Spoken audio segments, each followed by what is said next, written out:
जय राम, जय सिया राम, जय हो बागेश्वर धाम सरकार। मेरे प्यारे सभी भक्तों, आज इस वीडियो में हम लोग जानेंगे कि एक महिला जिसको शादी के 9 साल हो गए थे और 9 साल बाद उस भगवान की कृपा से एक ऐसे बच्चे की प्राप्ति होती है जिसको देख करके डॉक्टर भी हैरान रह जाते, चकित रह जाते हैं। क्या ऐसा भी हो सकता है? हाँ, एक महिला जिसको शादी के लगभग 9 साल हो गए थे और 9 साल होने के बाद भी उसको कोई संतान की प्राप्ति नहीं हुई थी। बेचारी वह अकेला रहती थी, उसका दम घुटता था। जब लोग ताने मारते थे, पड़ोसी वाले कहते थे करे वो बांझ है, उसके बच्चे नहीं होते हैं। उधर तो घर वाले भी कहते, ससुराल वाले, सास ससुर, सारे के सारे लोग बेचारी को कहने लगे थे इसको कोई बच्चे की प्राप्ति नहीं हो गए थे। 9 साल बीत गए शादी के और उसको कोई बच्चा नहीं हो रहा है। बस बेचारी तमाम तरीके से लोग ताने मारते थे। कुछ लोग तो ऐसा भी कहते थे कि इसका मुख देखना बेकार है, ये बाझिन है, इसको देख करके कोई काम मत करना, नहीं तो वह काम अशुभ हो जाता है। जैसे ही लोग इस बातों को कहते थे, वह बेचारी दूसरा उसको कुछ नहीं दिखता था, वह तुरंत भगवान के दरबार में चली जाती, उस पूजा घर के मंदिर में जा करके खूब रोती थी। और वहीं पर घर के पास में एक मंदिर भी था भगवान का, जिसमें भगवान राम, लक्ष्मण, सीता और तथा हनुमान जी का मूर्ति था। बस उस मंदिर में जाकर के खूब रोती थी, कहती हे भगवान, कब तक तू मेरी परीक्षा लेगा? क्या तू मेरा गोद नहीं भरेगा? लोग कब तक ताने मारेंगे? अरे इससे बेहतर है कि मैं मर ही क्यों ना जाऊं। तूने मेरे को महिला के रूप में जन्म ही क्यों दिया? महिला का जीवन तब तक सार्थक नहीं होता है जब तक उसके जीवन में कोई संतान नहीं आती है। लोग ताने मार मार करके मेरे को परेशान कर दे रहे हैं, मैं जीना नहीं चाहती भगवान।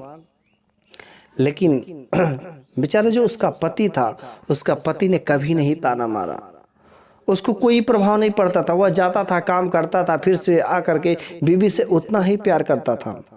एक दिन माँ ने अपने उस बेटे से बोल दी कि बेटा देखो, तुम्हारी कोई संतान की प्राप्ति नहीं हो रही है, कोई उसकी शादी नहीं हो रहा है, उससे कोई बच्चे नहीं प्राप्त हो रहे, क्यों ना तुम दूसरी शादी कर लेते।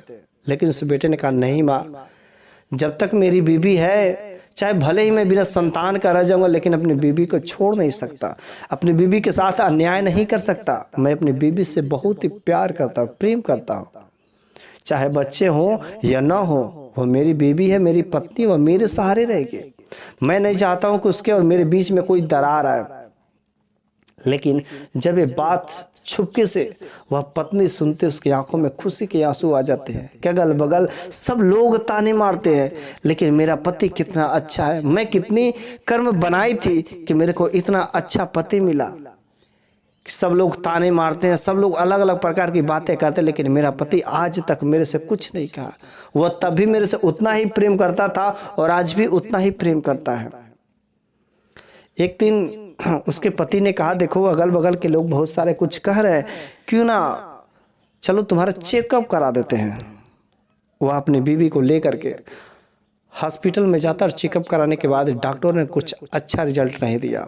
डॉक्टर ने कहा ऊपर वाले की करिश्मा होगी तो शायद तुम्हारे बच्चे हो सकते हैं, लेकिन रिपोर्ट के अनुसार तो बता रहा है कि तुम कभी बच्चे नहीं प्राप्त कर सकती हो। बस जैसे इस बात को डॉक्टरों के मुख से सुनती, उस बेचारे के दिल तो बिल्कुल ही टूट जाते हैं। लेकिन उसे भगवान पर भरोसा था, उसे उम्मीद थी, उसे आशा थी कि भगवान यदि चाहें तो जहां पर असंभव रहता वहां पर भी संभव बना देते हैं। हमें उन पर भरोसा रखना चाहिए। और तुरंत वह हॉस्पिटल से वापस आते समय दोनों पति पत्नी फिर से उस मंदिर में ही डायरेक्ट जाते हैं और कहते हैं भगवान, तेरे यहाँ तो न्याय होता है, देर जरूर होती लेकिन अंधेर नहीं है। मेरे को इतना भरोसा, इतना विश्वास है, तू मेरे को संतान देगा। लोग मेरे को ताना मार मार कर सब कुछ कर दे रहे हैं, लेकिन हे भगवान, तू मेरे को संतान दे दे, बहुत हो गया, कुछ करो बस। ये दोनों पति पत्नी कह करके लगते हैं उस दरबार में, रोने लगते हैं उस भगवान जी के मंदिर में।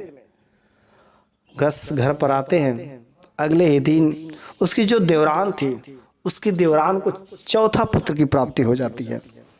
जैसे ही चौथा पुत्र की प्राप्ति हो जाती है, सास उस छोटे से बच्चे को लेकर के इसके कमरे में आती है और कहती देख देख तुम्हारी जो देवरान है चौथा बच्चा उसको हो गए, तुम्हारी गोद खाली ही खाली। अरे तू बाजिन मेरे बेटे के पीछे क्यों लगी है, मेरे बेटे की जिंदगी बर्बाद करी, क्यों ना तू कहीं छोड़ के चली जाती, खा के जहर मर जाती है। लेकिन देख तेरे सामने, और जैसे सास वैसी बातें बोलती है उसके ऊपर क्या बीतती है आप खुद उम्मीद करिए। बेचारी वह महिला, इतने दिनों शादी हो गए और उससे बच्चे नहीं हुए, और उसके बाद जब सास ने ऐसे छोटे से बच्चे को लेकर के आकर के ताना मारी, उसके तो दिल ही पर थाम करके रह गए। बेचारी खूब रोई, अकेला दरवाजा बंद कर करके। कुछ समय बीत गए, अभी 3-4 महीने बीते थे। एक दिन वो महिला अपने देवरान के उस छोटे से बच्चे को लेकर के खिला रही थी। खिलाते खिलाते अचानक उसके मन में कुछ ऐसी व्यथा उठती है और उस बच्चे को वहीं पर छोड़ करके और अपने कमरा बंद करके खूब जोर जोर से रोने लगती है। जैसे रोने लगती है तुरंत वहां पर कुछ लोग इकट्ठा हो जाते हैं और कहते हैं अभी तो बच्चे को खिला रही थी लेकिन क्यों रोने लगी। तब तक सासू ने कहा दिया अरे इसको जलन हो रहा है, अपने देवरान के बच्चे को देख करके, अपने देवरान के बच्चों को देख करके उसको जलन हो रहा है। लेकिन बेचारी करे तो करे क्या, वह किसी से क्यों जले। उसके मन की पीड़ा को शायद वही समझ सकती थी, दूसरा कोई नहीं समझने वाला था। इधर से अगल बगल के लोग खूब भर भर के बाहर से ताना मार रहे थे, बेचारी के ऊपर क्या बीते। लेकिन उसने कहा अपने पति से कि क्यों ना आप अपना ही भी चेकअप करा लीजिए, शायद कुछ आप में ही गड़बड़ी हो। उसके पति ने कहा कि मेरे में गड़बड़ी, और ये बात जो धीरे धीरे उसकी सास को भी पता चल गया। जैसे सास को इस बात का पता चलता है कि मेरे बेटे को कर चेकअप कराने के लिए मेरे बेटे में खराबी है, सास भड़क गई। अरे तू बाजिन है, तू बाजिन है, मेरे बेटे में कुछ नहीं कमी है, सब कुछ सही है, तू बाजिन है, तू मेरे बेटे की जिंदगी बर्बाद करे, तू मेरे बेटे की जिंदगी में आई क्यों, बेटा तू शादी कर ले। लेकिन उस बेटे ने कहा माँ यदि मेरी पत्नी कह रही कि मेरा चेकअप कराने के लिए, तो मेरा चेकअप कराने में जाता ही क्या है, क्यों ना हम भी अपना चेकअप करा लें। वह जाता है, चेकअप कराता है, उसके में भी कुछ डिस्टरबेंस तो रहते हैं, लेकिन डॉक्टर ने कहा कि बस कुछ दवाइयाँ ले लो ठीक हो जाएगा। वो घर पर चले आते हैं। घर पर चले आने के बाद कुछ दिन बीतता है, लेकिन उस बेचारी के बच्चे गोद नहीं भरता, गर्भवती नहीं होती है, बहुत परेशान हो जाती है। दोनों पति पत्नी भगवान के दरबार में खूब रोते थे। शाम के समय में, सुबह के समय में बस उन लोगों की एक उम्मीद की किरण थी, हे भगवान एक दिन तू मेरी गोद भरेगा। और हुआ क्या, कुछ ही दिन बीते थे तब तक उसका गर्भ ठहर जाता है। और जैसे गर्भ ठहर जाता था, एक दिन अचानक उसके पेट में दर्द होता है और उसका पति तुरंत ले जाता चेकअप कराने के लिए। वहाँ पर डॉक्टरों ने कहा कि यह महिला बच्चा अर्थात यह महिला गर्भवती हो गई है। इस खुशी को सुन करके उस महिला के आंखों में खुशी का फूलाना समा जाए, आंखों से खुशी के आंसू बहने लगे। उस पति और पत्नी, उस सास के मुख पर भी कालिक पुत गए कि जो इतना तानाएं देती थी, सब कुछ करती थी, लेकिन आज उसका गर्भ जो रुक गया और उसके गर्भ में बच्चा पला। और डॉक्टर ने 6 महीने के बाद जब चेक इन किया, अल्ट्रासाउंड हुआ, तो फिर से डॉक्टरों ने कहा एक नहीं 2 बच्चे हैं।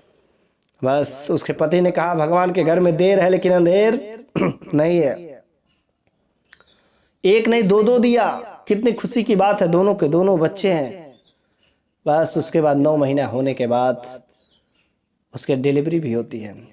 लेकिन जब डिलीवरी होती है साथ में निकलते हैं 2 बच्चे और दोनों बेटे रहते हैं। लेकिन बड़ी ही अभाग्य की बात थी, दोनों का शरीर जो चिपक गया था, दोनों का शरीर कुछ अजीब तरीके से चिपका हुआ था। डॉक्टरों ने ऐसा बच्चा देख करके बिल्कुल ही अचंभित हो गया था। आज तक कितने सारे बच्चे पैदा हुए लेकिन ऐसा नहीं देखा, इतना अजीब तरीके से शरीर दोनों का चिपका हुआ है। डॉक्टरों ने कहा कि देखो इस को अगर दोनों शरीर को अलग किया जाएगा तभी संभव है, नहीं तो दोनों में से कोई भी बच्चा सही से कुछ कर नहीं पाएगा। डॉक्टरों ने दोनों बच्चे को ऑपरेशन करके अलग किया, लेकिन उसमें से एक बच्चा अपना दम तोड़ देता है। काफ़ी ब्लीडिंग होने की वजह से एक बच्चा दम तोड़ देता है और एक बच्चे को डॉक्टर ने बचा लेता है।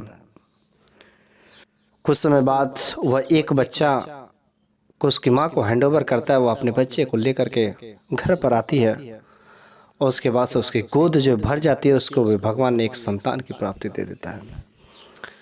इस कहानी से हमें यही सीख मिलती है कि हमें भगवान के प्रति आस्था और विश्वास रखना बहुत ही जरूरी होता है।